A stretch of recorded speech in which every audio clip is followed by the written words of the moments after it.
नमस्कार साथियों, स्वागत है आपका आपके अपने यूट्यूब चैनल डीएस ऑफिशियल शिक्षा में। तो साथियों, पिछली क्लास में हमने पाल प्रतिहार और राष्ट्रकूट वंशों को देख लिया था।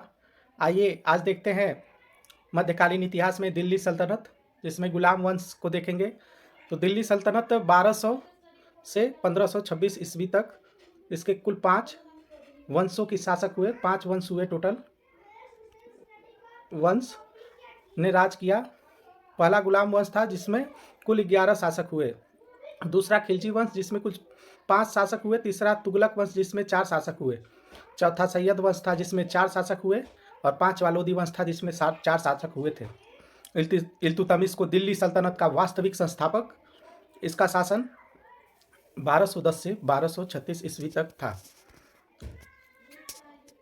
कुतुबुद्दीन ऐबक 1206 से 1210 ईस्वी। मुइजुद्दीन मोहम्मद गोरी के गुलामों में सबसे योग्य और विश्वसनीय कुतुबुद्दीन ऐबक था। कुतुबुद्दीन ऐबक तुर्क जनजाति का था। बचपन में ही दास के रूप में वह निशापुर के बाजार में लाया गया, जहां उसे काजी फखरुद्दीन अब्दुल अजीज़ ने खरीद लिया। कुतुबुद्दीन ऐबक ने कुरान खां की उपाधि धारण की, क्योंकि उसने कुरानों को पढ़ना सीख लिया था। मोहम्मद गोरी ने इसे अमीर ए आखुर शाही घुड़साल के अधिकारी के पद पर प्रोन्नति किया। ऐबक का राज्याभिषेक 25 जून 1206 ईस्वी को लाहौर में हुआ था। उसने लाहौर को अपनी राजधानी बनाई। तराइन के द्वितीय युद्ध के बाद गोरी ने ऐबक को जीते गए प्रदेशों का प्रबंधक नियुक्त किया। इन क्षेत्रों पर नियंत्रण प्राप्त करने के लिए दिल्ली के निकट इंद्रप्रस्थ को ऐबक ने अपना मुख्यालय बनाया। इसके पश्चात 1208 ईस्वी में गोरी के भतीजे गयासुद्दीन महमूद ने कुतुबुद्दीन ऐबक को दास मुक्ति पत्र देकर सुल्तान की उपाधि प्रदान की। इसने कुतुब मीनार का निर्माण करवाया।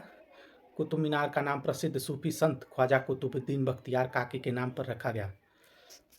उसके पश्चात इसने भारत की प्रसिद्ध मस्जिद कुव्वत उल इस्लाम, जो पृथ्वीराज तृतीय के किले राय पिथौरागढ़ के स्थान पर निर्मित करवाया।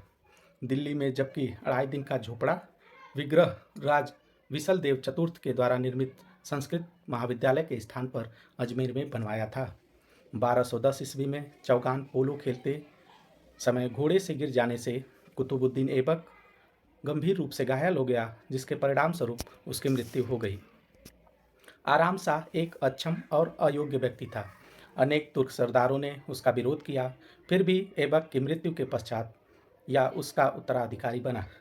तुर्क सरदारों ने बदायूं के गवर्नर इल्तुतमिश को दिल्ली आने का निमंत्रण भेजा।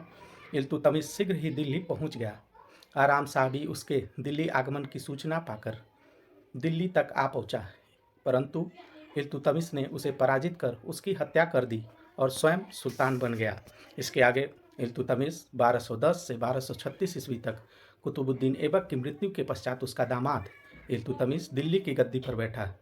इल्तुतमिश शमसी वंश का शासक था, जिसके कारण नए वंश का नाम शमसी वंश पड़ा। इल्तुतमिश को गुलाम वंश या गुलामों का गुलाम कहा जाता था, क्योंकि मोहम्मद गोरी के गुलाम कुतुबुद्दीन ऐबक ने इल्तुतमिश को खरीदा था। ऐबक को प्रारंभ से ही सर ए जहां अंगरक्षकों का प्रधान का महत्वपूर्ण पद दिया। कुतुबुद्दीन ऐबक ने अपनी पुत्री का विवाह इससे इल्तुतमिश से किया था। इल्तुतमिश ने लाहौर के लिए कूच किया और उस पर अधिकार कर लिया। 1220 ईस्वी में ख्वारिज्म खां साम्राज्य को मंगोलों ने ध्वस्त कर दिया। इल्तुतमिश ने कुतुब मीनार का निर्माण कार्य पूर्ण करवाया और राज्य को सुदृढ़ व स्थिर बनाया। इसके अतिरिक्त इसने इक्ता व्यवस्था प्रारंभ की थी, जिसके अंतर्गत सभी सैनिकों व गैर सरकारी अधिकारियों को नगद वेतन के बदले भूमि प्रदान की जाती थी। इल्तुतमिश ने सर्वप्रथम अरबी सिक्कों का प्रचलन किया। उसने चांदी के टका तथा तांबे के जीतल का प्रचलन किया एवं दिल्ली में टकसाल स्थापित किए। टंकों पर टकसाल का नाम लिखने की परंपरा भारत में प्रचलित करने का श्रेय इल्तुतमिश को जाता है। सिक्कों पर शिव व नंदी के चौगान घुड़सवार अंकित होते थे। तो सिक्कों पर शिव और नंदी के जो है पोस्टर अंकित होते थे। सिक्कों पर शिव, नंदी व चौगान घुड़सवार अंकित होते थे। वह दिल्ली का प्रथम शासक था जिसने सुल्तान की उपाधि धारण कर स्वतंत्र सल्तनत 18 फरवरी 1229 को स्थापित किया था। उसने 40 योग्य तुर्क सरदारों का एक 10 चालीसा चहलगाने का गठन किया। इल्तुतमिश न्यायप्रिय शासक था। इब्न बतूता के अनुसार इसने अपने महल में 2 सिंह वाला एक शेर स्थापित किया था, जिसके जब लोग न्याय मांगने आते थे तो उस सिंह के गर्दन पे लगी घंटी को बजाते थे, जिससे वह उनको न्याय देता था।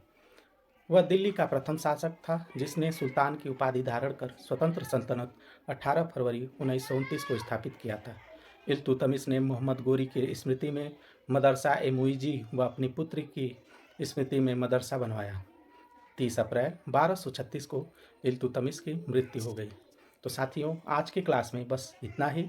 फिर हम मिलते हैं आपसे अगली क्लास में, जो है रजिया सुल्तान के काल को देखेंगे, जो प्रथम भारतीय महिला शासक बनी। तब तक के लिए जय हिंद, जय भारत।